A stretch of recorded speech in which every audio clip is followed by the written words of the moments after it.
আসলে কুমিল্লা তো বিভাগ হয় নাই। হ্যাঁ, কুমিল্লা বিভাগ যে হয় না সেটা আমরা নোয়াখালীরা ভালো করেই জানি। কারণ আমরা তো আর কুমিল্লার কিছু মানুষদের মতো জেগে জেগে স্বপ্ন দেখি না। তারেক রহমান সাহেব বলছে একটা, আর কুমিল্লার কিছু মানুষ ধরে নিছে আরেকটা। তারা ভাবছে যে কুমিল্লার নামে বিভাগ হয়ে গেছে, অথবা চূড়ান্ত সিদ্ধান্ত দিয়ে ফেলছে যে কুমিল্লার নামে বিভাগ হবে।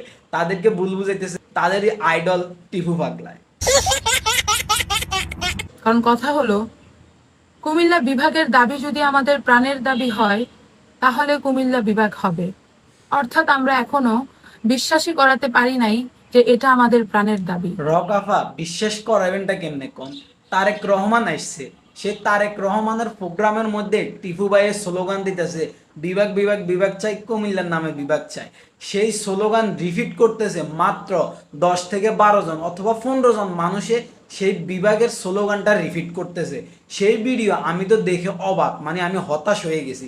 এত হাজার হাজার পাবলিক, ঠিক আছে, সবাই এক জোরে মনে করতে গলা ফাড়ায় চিৎকার করে বলার কথা যে বিভাগ বিভাগ বিভাগ চাই, কুমিল্লার নামে বিভাগ চাই, অথচ 8-10 জনের বেশি মানুষের বিভাগ নামে স্লোগানটা দেয়ই নাই। তো সেখান থেকেই প্রমাণ হয় যে আসলে কুমিল্লার মানুষ তারা নিজেরাই চায় না যে কুমিল্লার নামে বিভাগ হোক।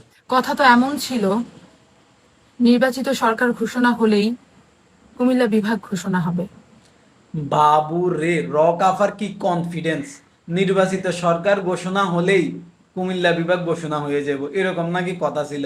আফু অথচ নির্বাচনের সময় হাসনাত আবদুল্লাহ মানে জান দিয়ালার, হাসনাত আবদুল্লাহর প্রোগ্রাম লিখতে যায়, তারপর নাসিরুদ্দিন পাটোয়ারির লগে সেলফি মেলফি তুলি সব উড়ালার। হ্যাঁ, এখন যখন বিএনপি সরকার ক্ষমতায় চলে আসছে, এখন ওর টিফু বিএনপি সরকারের, হ্যাঁ, গোলাম হয়ে যাবে, গোলামি করবে টিফু বিএনপি সরকারের, মানে বিভাগের লাই। তো আনক কি আবার বিম বিল ছাটাছাটি শুরু করে দিয়েছেন নি? বাবুরে এত ছাটাছাটি বাদ দেন, ছাটাছাটি ন করি যোগ্যতার ভিত্তিতে বিভাগ আদায় করেন। সরকারে যেটা বলছে সেটাই মাথার মধ্যে সেভ করে রাখেন। জনগণের দাবি যদি হয় তাহলেই কুমিল্লা বিভাগ হবে, আর না হলে নোয়াখালী বিভাগ হবে। আপনাদেরকে আলাদা রেখেই আমরা নোয়াখালীরা নোয়াখালী বিভাগ আদায় করবো ইনশাআল্লাহ।